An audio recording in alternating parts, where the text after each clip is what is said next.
నా లేక ఒక పైకి కొబ్బరికాయ కూడా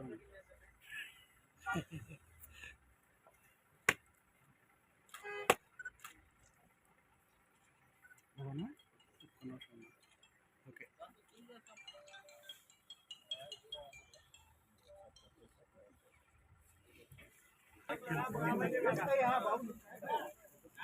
వెనకరండి వెనక్కి వస్తే మిషన్ మొత్తం వస్తాయి. రండి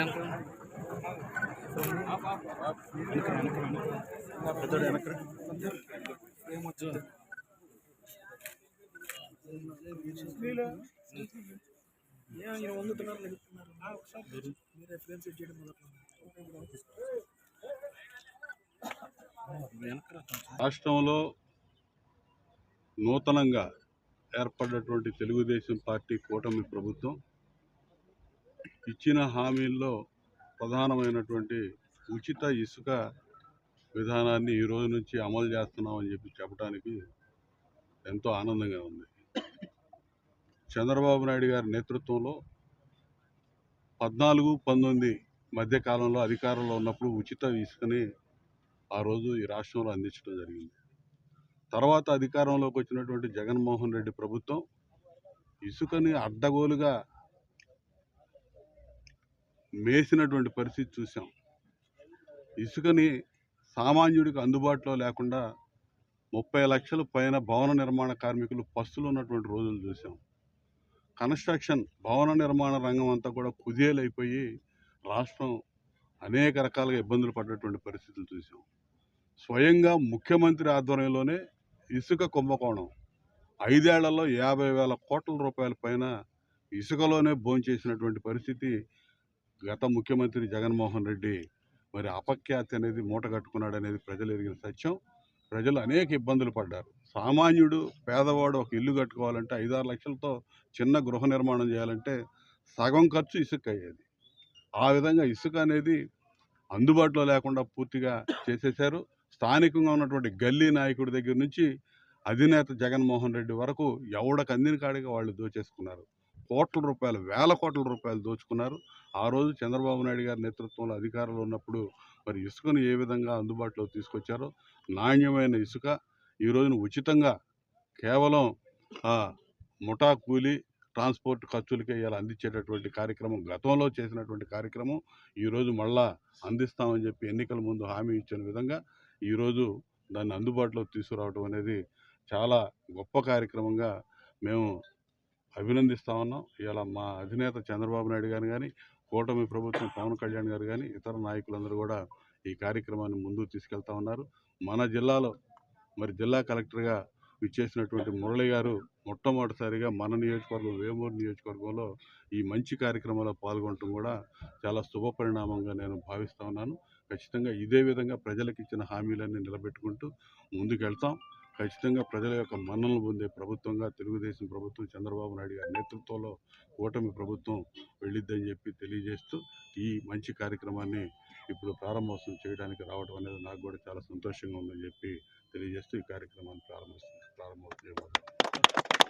రాష్ట్ర ప్రభుత్వం honourable chief minister Shri Nara Chandrababu Naidu గారి ఆదేశాల మేరకు, ప్రభుత్వ నిర్ణయం మేరకు GOMS నంబర్ 43ని రిలీజ్ చేశారు మధ్యాహ్నం 1 గంట ప్రాంతంలో.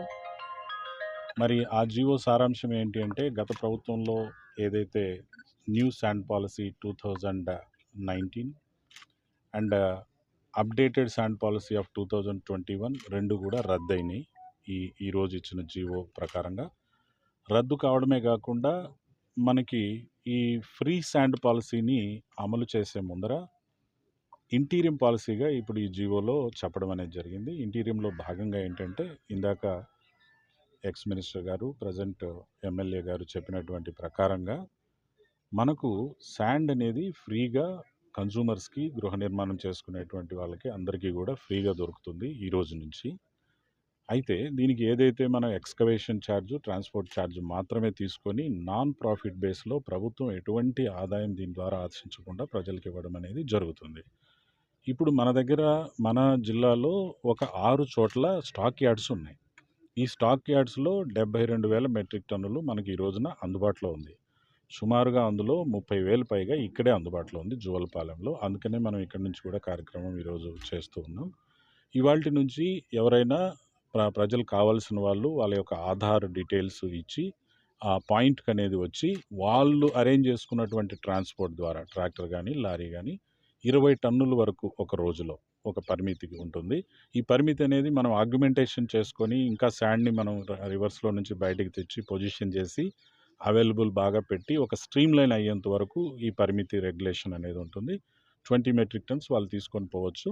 సార్ చెప్పిన ప్రకారంగా మనము మినిమం అనేది నాన్ ప్రాఫిట్లో ఇస్తున్నాం. ఏడి గారు ఇక్కడ రేటు 197 రూపీస్ పర్ టన్, 197 రూపాయలు పర్ టన్ అనేది ఇక్కడ మనం నిర్ణయించడం జరిగింది. డిఎల్ఎస్సిలో డిస్ట్రిక్ట్ లెవెల్ శాండ్ కమిటీ అనేది ట్రాన్స్పోర్టేషన్ ఖర్చు ఎంతైంది, ఎక్స్కవేషన్ ఖర్చు ఎంతైంది చూసి దాన్ని బట్టి నిర్ణయం చేయడం అనేది జరుగుతుంది. 6 చోట్ల ఈరోజు స్టార్ట్ చేస్తున్నాం మన జిల్లాలో. రాష్ట్ర వ్యాప్తంగా కూడా ప్రభుత్వం నుంచి స్టార్ట్ చేస్తున్నారు కన్సర్న్ మినిస్టర్ గారు. సో అదేవిధంగా ఎవరైనా కూడా ఈ పాలసీని దుర్వినియోగం చేసుకొని దీన్ని అక్రమంగా లేదా ఇబ్బందులు క్రియేట్ చేసే పరిస్థితుల్లో ఎక్కడైనా తీసుకెళ్ళి డంప్ చేసుకోవడం కానీ, లేదా అధిక రేటుకి లారీ ఓనరో ట్రాక్టర్ ఓనరో గ్రీడీగా ఆయనే మధ్యవర్తిలా తయారైపోయి అధిక రేటుకి సేల్ చేయడం కానీ, లేకపోతే ఇట్లాంటివి ఏమైనా చేసి ఒక చోట డంప్ చేస్తే కూడా పోలీస్ డిపార్ట్మెంట్కి స్పష్టంగా డీజీ గారు ఆదేశాలు ఇవ్వడం జరిగింది. చీఫ్ సెక్రటరీ గారు, డీజీ గారు స్పష్టమైన ఆదేశాలు ఇవ్వడం జరిగింది. అలాంటి వాళ్ళ మీద సీరియస్గా ఉక్కుపాదం మోపి చర్యలు తీసుకోవడం జరుగుతుంది. 2 lakhs రూపీస్ వరకు పెనాలిటీ, క్రిమినల్ కేసులు, వెహికల్ సీజ్ చేయడము అనేది జరుగుతుంది. సెబ్ వాళ్ళు ఎవరైతే ఉన్నారో వాళ్ళు పూర్తిగా ఈ విజిలెన్స్ అండ్ మానిటరింగ్ దీని మీద పనిచేయడం జరుగుతుంది. కాబట్టి ప్రజలు ఈ అవకాశాన్ని సద్వినియోగం చేసుకొని అందరికీ అందుబాటులో ఉంటుంది కాబట్టి ఎక్కువ క్రౌడ్ కూడా కావాల్సిన అవసరం లేదు. ప్రశాంతంగా వాళ్ళకి కావాల్సింది తీసుకొని పోయి నిర్మాణ కార్యక్రమాలన్నీ వేగంగా చేసి రాష్ట్రంలో దీని ద్వారా అభివృద్ధి కార్యక్రమాలన్నీ జరుగుతాయని కూడా ఆశిస్తూ ఎమ్మెల్యే గారికి కృతజ్ఞతలు తెలియజేసుకుంటూ సెలవు తీసుకుంటాం.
ఇటు పక్క నుంచి ఓ పక్కకు నుంచో ఇట్లా చూడండి, ఇటు చూడండి.